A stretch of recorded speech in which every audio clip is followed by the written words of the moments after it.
भक्तों की रक्षा करने के लिए भगवान आते हैं, अनेक रूपों में आते हैं। भगवान के 4 रूप बताए गए। कौन कौन? भगति भगवत भगति भगत भगवंत गुरु चतुर नाम बपुए और तिनके पद वंदन किए नाथ चार स्वरूप है भगवान के। कौन कौन? जहाँ भक्ति है वहाँ भगत है, जहाँ भगत है वही भगवान है।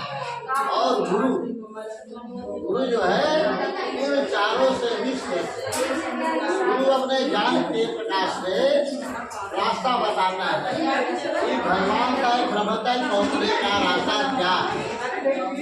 जिसके अंदर जितना ज्ञान रूप विकास होगा इतना ही सुगम और कथा सुनो आधा घंटा बोलो। संसार में गुरु का बड़ा महत्व बताया गया है, क्योंकि किसी ने कहा लिखा है कि गोविंद खड़े आगे रागम पाए बलिहारे परे कि गोविंद दियो बताए।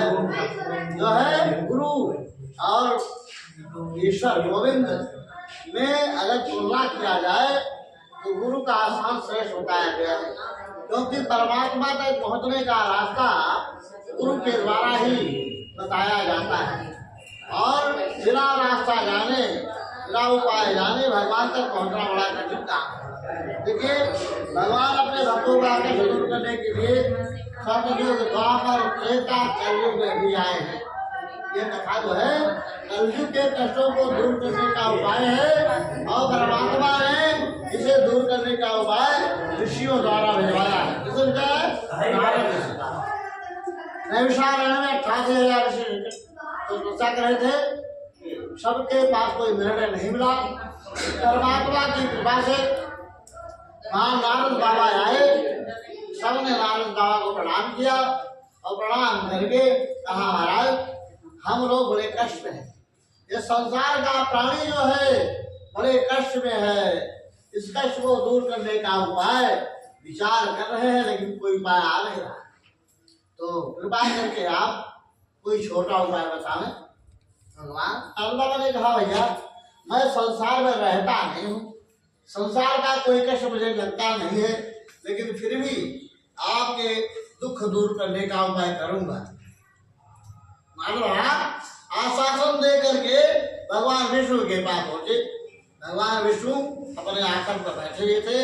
नारद बाबा भगवान विष्णु के परम भक्त हैं, उनका आदर भगवान भी करते हैं, क्योंकि जो आदर का पात्र होता है बड़े से बड़े लोग भी उसका आदर करते हैं। जैसे नारद पहुंचे, नारद बाबा ने स्वागत किया हाथ उठा करके और पूछा महाराज कहाँ से आ रहे हैं, क्या समाचार है। तो नारद बाबा ने बताया कि मैं मृत्यु लोक से आ रहा हूँ और मृत्यु लोक में एक समस्या जटिल है, उसी का निवारण चाहता हूँ। भगवान विष्णु ने कहा बताओ कहा मृत्यु लोक में ये जीव अनेक योनियों में कुकर शुकर के रूप में जन्म लेकर के अपने कर्मों का फल भोग रहा है, उस दुख से छुटकारा पाने के लिए कोई छोटा उपाय चाहिए, क्योंकि कलयुग में श्रद्धा नहीं है और बड़ा उपाय होगा कौन करेगा, इन्हें छोटा उपाय चाहिए। भगवान विष्णु बड़े खुश हुए और कहा मैं बता रहा हूँ। उन्होंने भगवान सत्यनारायण के व्रत की कथा बताई और कहा कि जो भी सामान है सब सवाया करके लगेगा, बुद्धि कर्म से लगेगा। ऐसे ला करके गेहूं का चूर्ण, चावल का चूर्ण, केले का फल या पत्ता जो भी केला जो है कोमल होता है, इसमें किसी प्रकार की कठिनाई नहीं है। इसी प्रकार भगवान विष्णु भी कोमल हैं, एक बार भी प्रणाम किया इनको सारे कष्टों को दूर कर देते हैं। जो शरण में आया उसको कभी कोई कष्ट नहीं आया, क्योंकि लिखा बाबा ने कि सुखी वीर रे नीर लगा था, सुखी वीर रे नीर लगा था, जिबी हर चरण एक बारा। वही मछली सुखी है जो गहरे पानी में रहती है, और वही व्यक्ति सुखी है जो परमात्मा के सुन लेता है उसे की प्रकार आकर्षण का भगवान की जय। ये ब्राह्मण देवता थे बड़े गरीब और नित्य भिक्षा मांगते। तो हमारे यहाँ लिखा है जो कष्ट में रहता है वो भगवान का भक्त भी भजन भी करता है, क्योंकि बढ़िया भोजन किया, बढ़िया विश्राम मिला तो हमें जल्दी नींद आती है।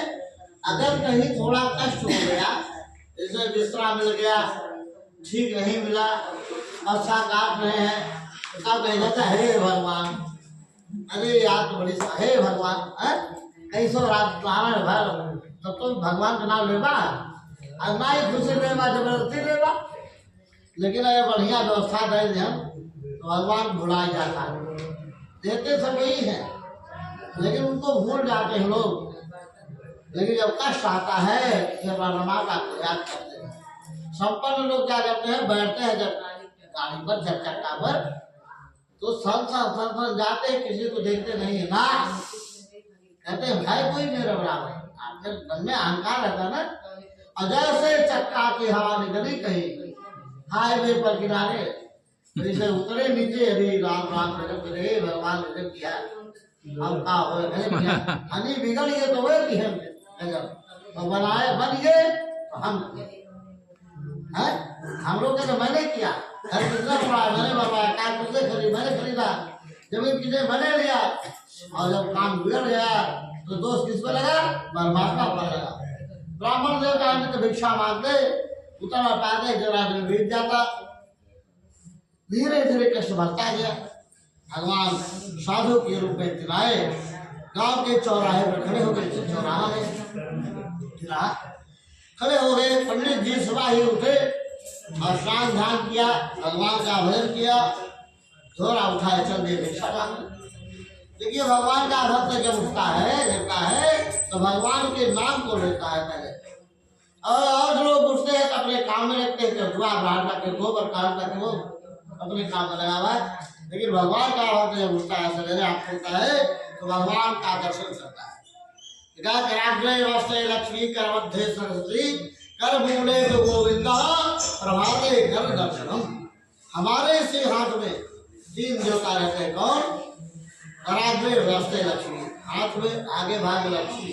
जब रुपया गिन लिया तो नोट में आगे से लिया, इतना नहीं दिया। सरस्वती करके हाथ के बीच सरस्वती का आवाज है और कर के मूल में जड़ में भगवान विष्णु का आवाज है। हिलने डुलने का काम भगवान विष्णु चलाते हैं। पाप करोगे तब भी, बूढ़े करोगे तब भी यही गट्टे से मिलेगा ना। तो इसलिए अपने कर्मों को ही आप हाथ जगन्नाथ, अपने हाथ अपने कर्मों अपने हाथ को ही संसार का नाथ माने स्वामी बनाया है। अपने कर्म से हम देवता बनते हैं, मनुष्य बनते हैं और राक्षस भी बनते हैं। तो जो जैसा कर्म करता है उसको वैसी श्रेणी मिलती है, उसको ऐसा फल मिलता है।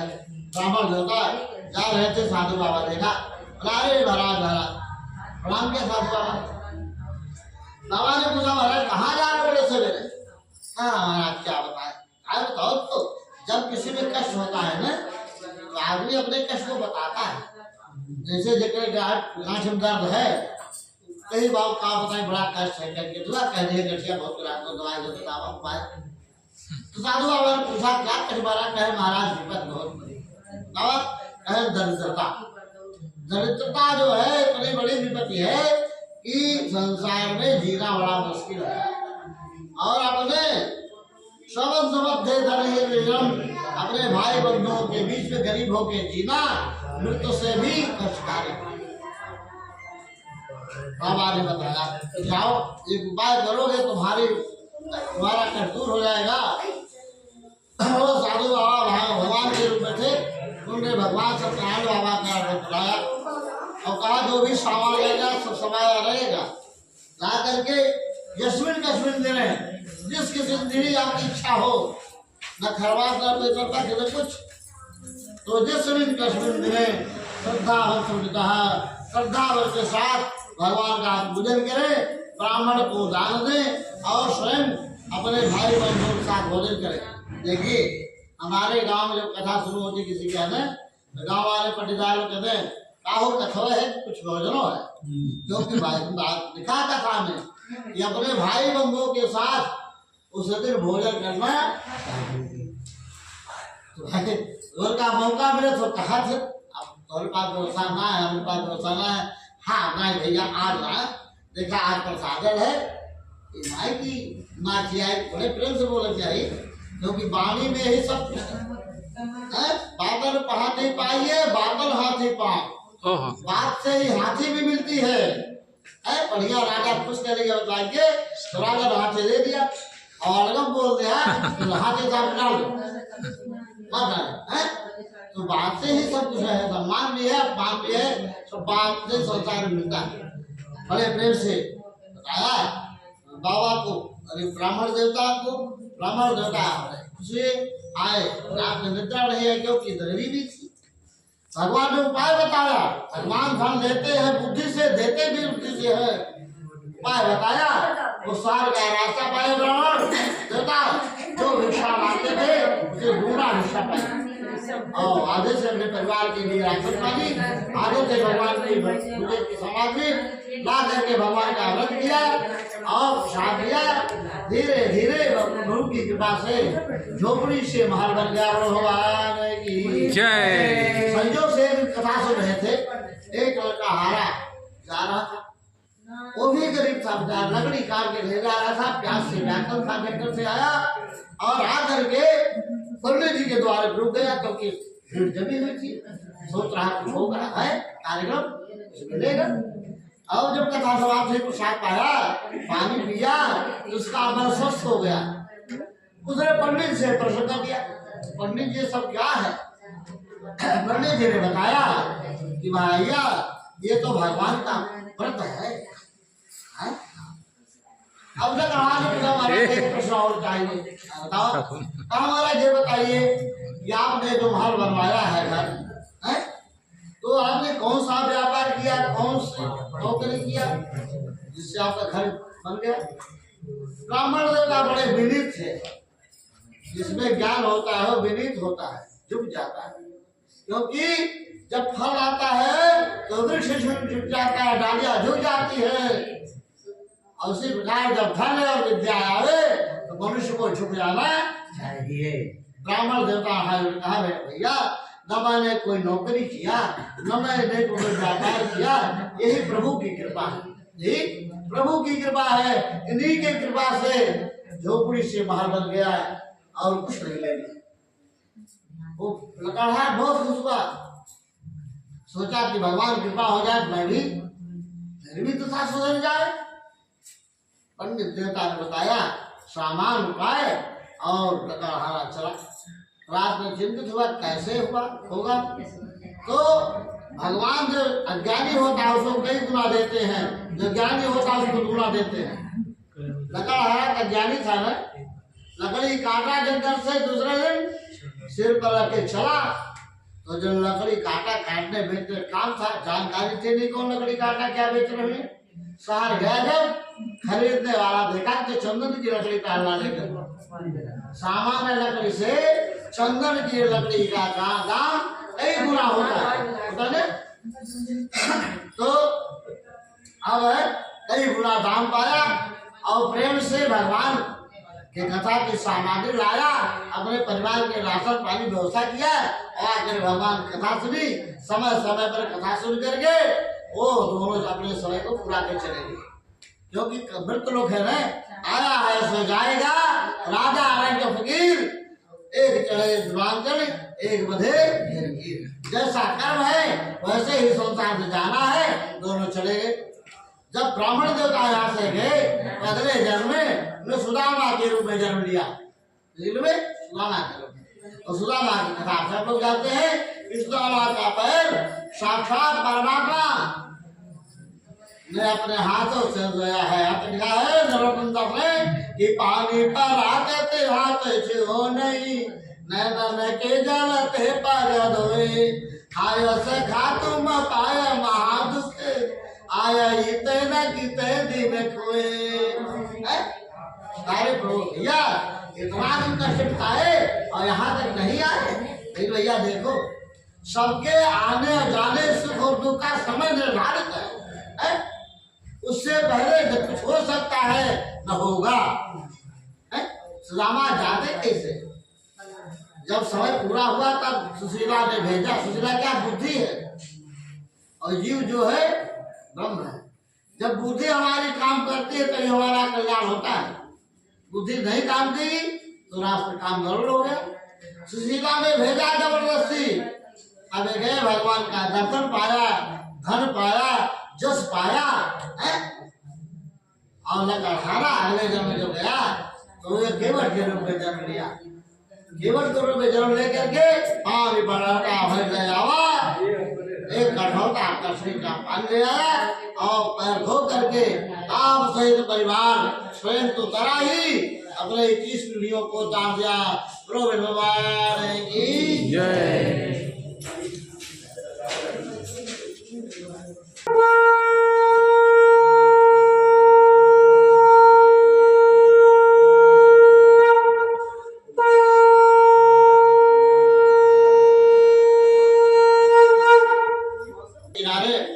अपने रानी के साथ भगवान का व्रत कर रहे थे तो एक बनिया उसी रास्ते से जो है व्यापार करने जा रहा था। बनिया ने देखा कि राजा और रानी इस बालू में बैठे हैं, उसके मन में तमाम कुछ लग गए। आकर के नाव रोक दिया वही जहाँ राजा रोक करके जब कथा सवाल से साथ साथ खाया तो बनिया ने राजा से प्रश्न कर दिया। राजा ने बनिया से प्रश्न कर दिया। बनिया से ने पूछा राजा से कि महाराज ये सब आप क्या कर रहे हो? आप तो संपन्न व्यक्ति हो, आपको समाज का सबसे बड़ा सत्ता प्राप्त है राजा का, तो आपको कर्म करने का क्या की आवश्यकता है? ये सब क्यों? राजा ने बड़े प्रेम से साधु बनिया को समझाया।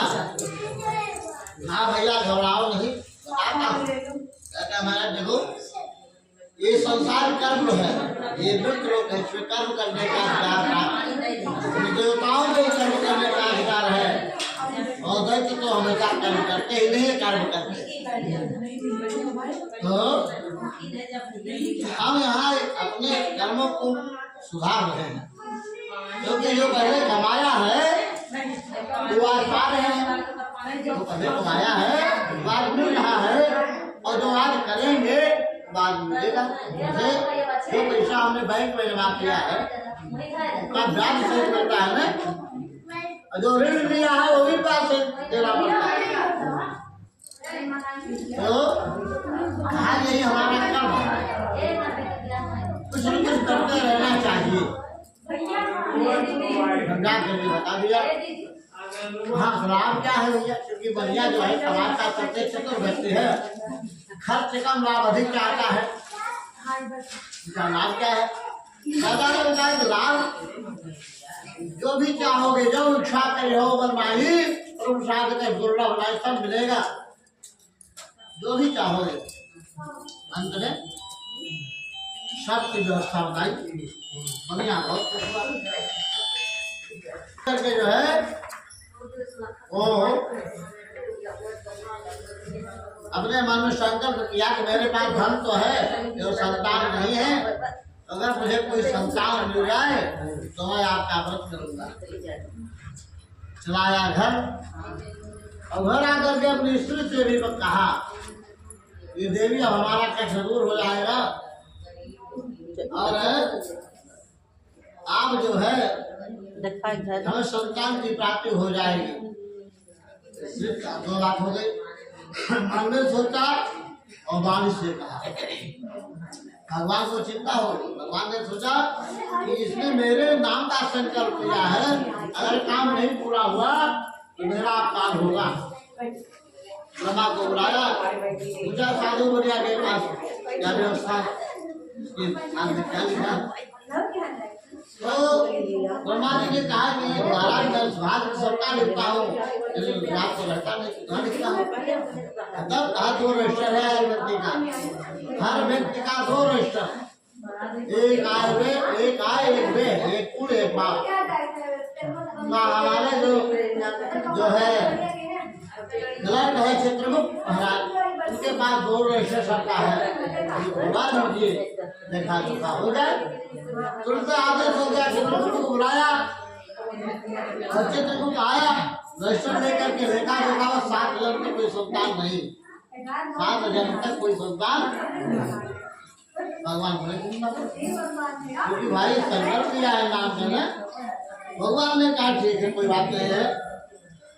देखो हर व्यक्ति को जो घर का मालिक है उसको विशेषाधिकार प्राप्त है। घर का मालिक किसी को भी 10 से क्या मंत्र का अनाज बिना किसी से पूछे दे सकता है ना।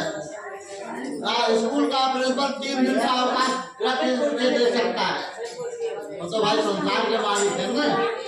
उन्होंने क्या किया, साधु बनिया के लिए उसकी कन्या बना कर भेज दिया, सलामती करके नाम भेज दिया, और कन्या आई, बड़ी सुंदर कन्या थी भगवान की साथी ने, और धीरे धीरे अपने घर बढ़ने लगी। स्त्री को मौका मिला, साधु बनिया की जो स्त्री थी उसका नाम गंभीरा होती, गंभीरा के बाद कलावती आती है, लीला है तो कलावती आएगी, लीला नहीं है तो आगे की व्यवस्था खत्म। तो बनने लगी, उसने स्त्री ने कहा अपने पति से महाराज भगवान ने तो आपको कन्या दे दिया था, हाथ पर उनका व्रत छूट दिया जाए। मैं बता रहे बनिया बड़ा कंजूस था, उसने कहा सावराश में एक निशानी से आज के विवाह में भगवान का विवाह का दिन कब आएगा, भगवान को जब तक बोलना पड़ा, प्रतीक्षा करनी पड़ी। पुराने जमाने में विवाह का समय था 15-20 बच्चे चलो कीजो, लेकिन आज दोनों उम्र ना है, 30 भय तो 30 भय पुराने 40-50 भय क्यों सुनना। तो तब तक भगवान बोले जब तक दिन नहीं पड़ेगा विवाह का दिन पड़ा तो भगवान को भूल गए। भगवान विवाह तो करा दिए, उसमें कोई बेग नहीं आया, जब व्यापार करने चला थोड़ा सा बनने दे दिया। क्या किया कि राजा का धन चुरा करके 2 चोर ले जा रहे थे, 2 सिपाही पीछा किए हुए थे। चोर लोग ने देखा कि वहां पकड़ लिए जाएंगे तो नदी का रास्ता पकड़ दिया, अच्छा रास्ता छोड़ करके उबड़-खाबड़। सिपाही भी अपने वाहन को छोड़ करके रोड पर चले करके गाड़ी घोड़ा है, कूद करके तुरंत दौड़ कर पीछा कर दिया। पकड़ेंगे जरूर आ, पीछा किया, पैदल पहुंचे। जब चोर देखा पकड़ लिए जाएंगे तो तुरंत धन की गठरी साधु बलिया के पास फेंक करके शिव में जाकर, और चोर सिपाही आए, धन की गठरी पाया, बिना पूछे ही इन दोनों को चोर बांध करके लाया, राजा सामने खड़ा कर दिया। राजा भी कुछ पूछा नहीं, क्या नाम है, कहाँ का है, क्या है, उसे तुरंत जेल में डाल दिया। क्योंकि लिखा है कि जा पर कृपा राम के होई, जा पर कृपा करे सब कोई। जब परमात्मा खुश होते हैं तो सारा संसार खुश मिलता है, जब परमात्मा नाराज हो जाते हैं कोई बात बोलने वाला इसलिए इनको दंड भोगना पड़ा, क्योंकि परमात्मा से इन्होंने कपट किया। एक बार वादा किया, दूसरे बार उनको भी निभाया, जेल में पड़े हैं। और घर की स्थिति है कि 2 चोर आए, सारा सामान चुरा कर लेके चले गए। इधर दोनों जेल में, इधर दोनों भूखों पर रही है, तो घर में कुछ है नहीं, माँ बिटिया दोनों भूखों। अब स्थिति आई कि नजर भेज गया, भोजन की व्यवस्था नहीं, बिटिया तो पड़ोस में जाती और जल पान कर ले। लेकिन पुराना जमाना था, माँ घर से बाहर नहीं निकलती। तीसरे दिन वो बिटिया शाम को एक ब्राह्मण के यहाँ कथा हो के गई, कथा सुना, प्रसाद खाया। हमारे यहाँ कथा का विधान शाम को गोधूली मेला के बाद है, और प्रसाद लेकर के जब आई तो रात हो गए। माता ने पूछा बिटिया से कि पुत्र रात तो पुत्र कितने वर्ष वर्ष थे, बिटिया रात तक कहाँ थी, हमारे मन में क्या है। ये पुराना जमाने में लोग पूछते थे, आज पूछ रहे बिटिया खुदे 10 गाड़ी थी। वही बेटियों दे लड़कियों दे तीनों अनुशासन तब था अब नहीं। बिटिया ने कहा ना घबराओ नहीं, मेरा मन शुद्ध है, पवित्र है, क्योंकि मन ही हमारे बढ़ने बिगड़ने का काम करता है। मना एवं मनुष्याणाम धारणम बंधमोक्षयो, मन की मनुष्य के मुक्ति और बंधन का कारण है। और तुरंत जो है चल पड़े। दोनों प्रसाद खाया, पानी पिया। माँ से बिटिया ने कहा कथा सुना जाए। माँ ने कहा कुछ नहीं, हाँ करो तुम, मैं व्यवस्था करते हो। अच्छा किया, हाँ किया। भगवान को धन देते देरी नहीं, न लेके देरी है, दोनों काम हाँ तुरंत बस सफाई करते समय धन मिल गया। कथा की व्यवस्था हो रही है, लेकिन भगवान को ये चिंता है कि तो इसका पति है न उसका पति, दोनों तो जेल में है। और धर्म काम है, बिना पति के धर्म काम संभव नहीं है। अगर है तो उन्होंने 4 बजे साधु का रूप बनाया, राजा के यहाँ सपना दिखाया कि यार सुबह होते होते दोनों बंदी को छोड़ नहीं देते, तुम्हारा सारा राजपाट नष्ट कर देंगे। इस प्रकार राजा जगा और उसका जो है बड़ी चिंता हुई। तुरंत मंत्री पुरोहित बुलाया और उन दोनों बदिया को बुलाया, साधु को और दमाद को, स्नान ध्यान कराया, बाल दाढ़ी बनवा करके नया कपड़ा पहनाया और जितना धन दिया था वो दूरा करके भेज दिया। और ये लोग आकर शासना हुए। भगवान की जय।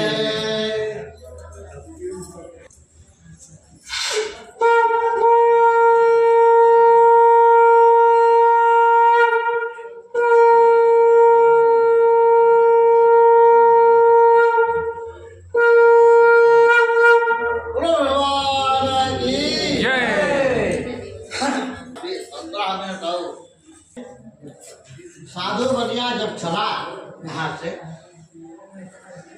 बिना कमाए धन पाया था ना, बिना कमाए धन पाया था तो दान पुण्य किया थोड़ा। भगवान सोच रहे हैं कि इसकी बुद्धि ठिकाने आए कि नहीं, क्योंकि जब दुख के बाद सुख आता है ना तो हम आप संभल नहीं पाते। गरीबी के बाद घर मिलने के बाद हम संभल नहीं पाते हैं तो बर्बाद हो जाते हैं। भगवान ने इसकी इच्छा जानने के लिए साधु का रूप बनाया और नदी के किनारे खड़े हो गए। साधु बनिया बड़े प्रेम से भगवान को संबोधित किया, महाराज महाराज महाराज, जिसको देना नहीं होता है बहुत लंबे पर नहीं कर। भगवान ने सोचा देखे बुद्धि ठिकाने आई कि नहीं। भगवान ने पूछा तुम्हारे गांव में क्या है? उन्होंने कहा महाराज मेरे गांव में बता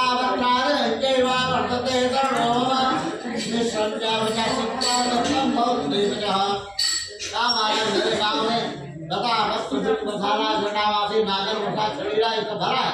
इस बात देखिए भरा क्या था?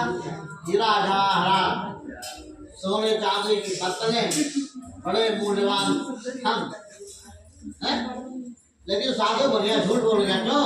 अगर सही सही बता देंगे तो बाबा ले लेंगे, कुछ मांग लेंगे। तो जब ऐसा कहा तो बाबा ने कुछ कहा नहीं, कहा है क्या तुम्हारी बात सही हो जाए। बाबा चले गए थोड़ी दूर, आसन लगा दिया, पास में लगा करके बैठ गए। उसके बाद साधु बनिया थोड़ी दूर गया तो नाव बैठ करके जो ऊपर आ गई, कपड़ा खोला तो ढका था खोला तो जो चमकता हुआ हीरा है और हरा हरा बन गया। और जो सोने चांदी की पतले हैं वो जटा मासी नागर मोसा छड़ीला से पार हो गए। तुरंत बनिया जो है बेहोश होकर गिर पड़ा, क्योंकि बनिया का प्राण जो है ध्यान में होता है। गिर पड़ा, साधु बनिया का जवाब बैठा था, नदी से जल लाया, छींटा मार के होश में लाया और कहा बाबा रोने से काम बनने वाला, जाओ तब बाबा के पास वही कल्याण करेंगे।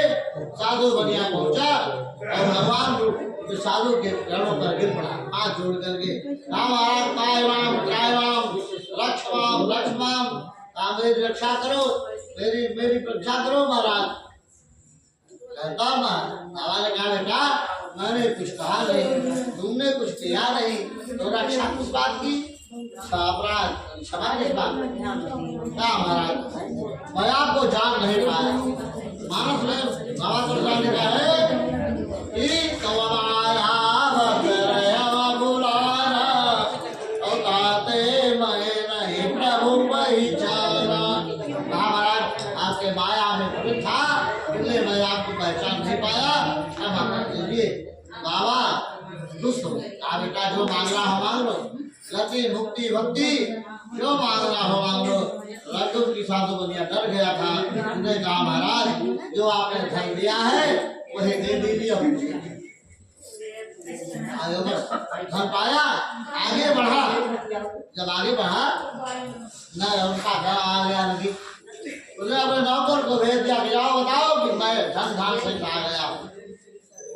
नौकर आया, कथा हो रही चौथी महारानी आपके पति मेरे मालिक धन सहित आ गए हैं। स्त्री जब धन का नाम सुनती है बहुत खुश होती है, वो तुरंत अच्छा फूल छोड़ दिया और उठ करके बिटिया से कहा कि मैं चल रही हूँ अपने पति के पास दर्शन करने और तुम कथा सुन के आओ। वही गलत हो गया, क्योंकि जब अपना काम दूसरे पर सौंप देते हैं तो काम कभी पूरा नहीं होता है। जिम्मेदारी तो बाकी थी ना, बिटिया की नहीं।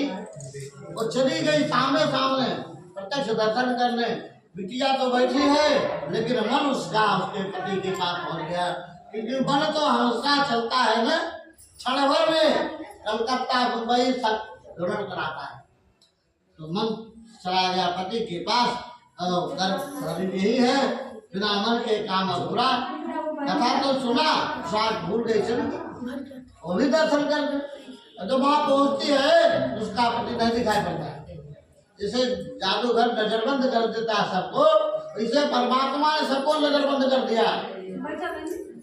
सब लोग बहुत परेशान हैं, बहुत परेशान हैं, खोलते खोलते लेकिन दिखाई नहीं पड़ा। बिटिया को समझाया, चलो बिटिया घर चला जाए, तुम्हारा दूसरा है।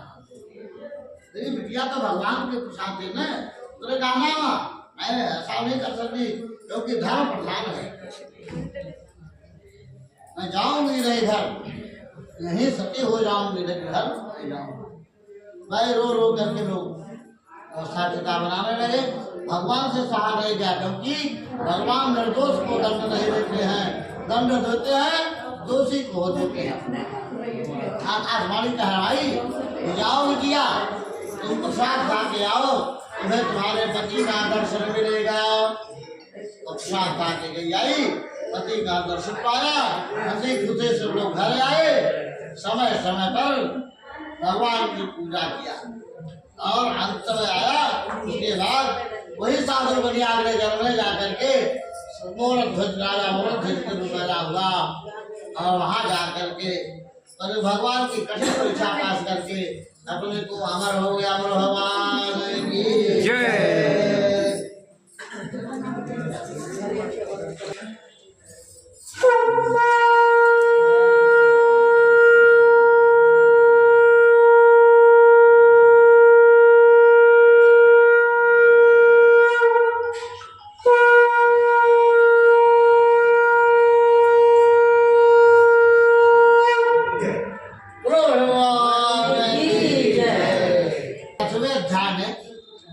एक राजा का नाम है तुंगध्वज। तुंगध्वज का अर्थ होता है जिसका पताका बड़ा ऊंचा होता है, जिसका नाम बहुत ऊंचा। ऐसे लोगों में प्राय अहंकार आ जाता है, जिनमें धन बल और सम्मान अधिक आ जाता है, उनमें अहंकार भी आ जाता है। और भगवान ने कहा है अहंकार ही मेरा आहार है, अहंकार ही परमात्मा का आहार है, इसलिए अहंकार पतन का कारण भी है।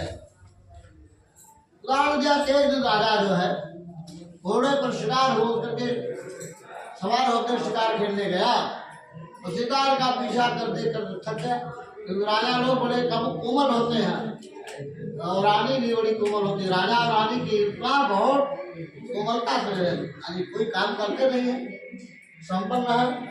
तो थक गया, एक पेड़ के नीचे घोड़ा बांध करके आराम करने लगा।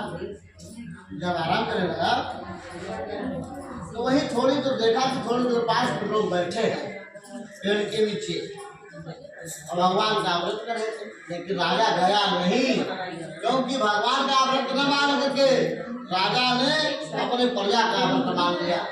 अहंकार बुद्धि जब भ्रमित हो जाती है ना, दंड भोगना पड़ता है। अब वो गया वहाँ, गया नहीं, प्रणाम भी नहीं किया। और जब प्रजा लोगों के ऊपर समाप्त हुआ तो प्रसाद डालने के सामने रख दिया। प्रसाद भी नहीं छुआ, क्योंकि प्रसाद भी प्रजा का मान लिया, भगवान का प्रसाद नहीं माना। प्रसाद छोड़ करके राजा अब राजा दरबार में आया।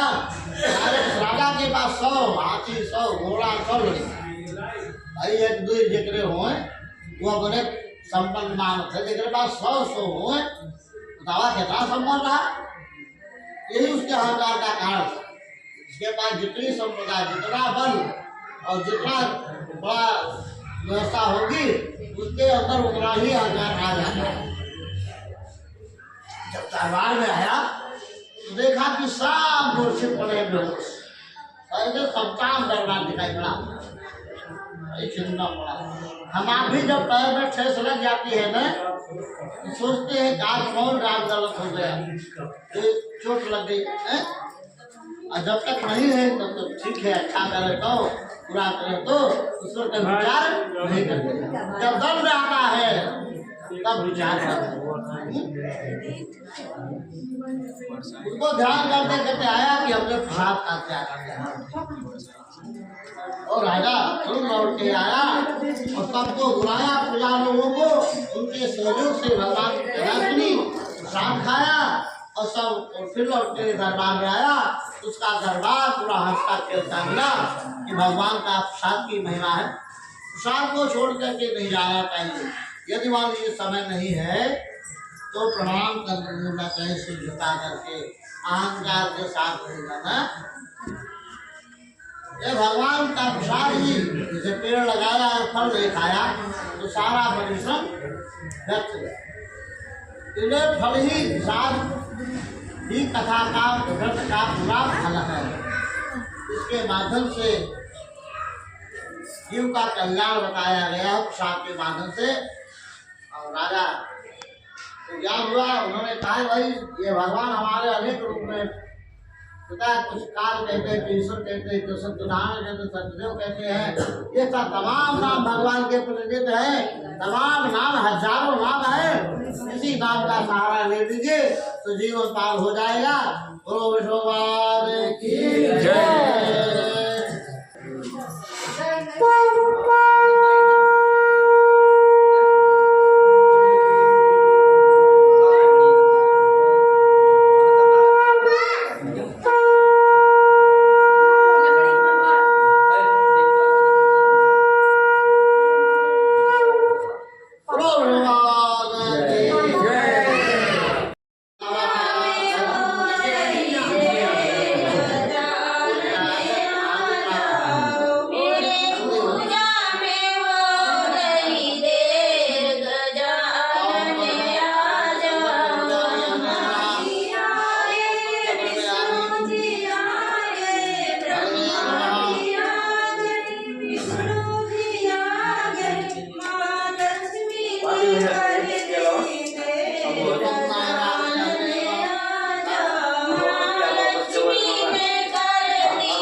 प्रदक्षिणाया परे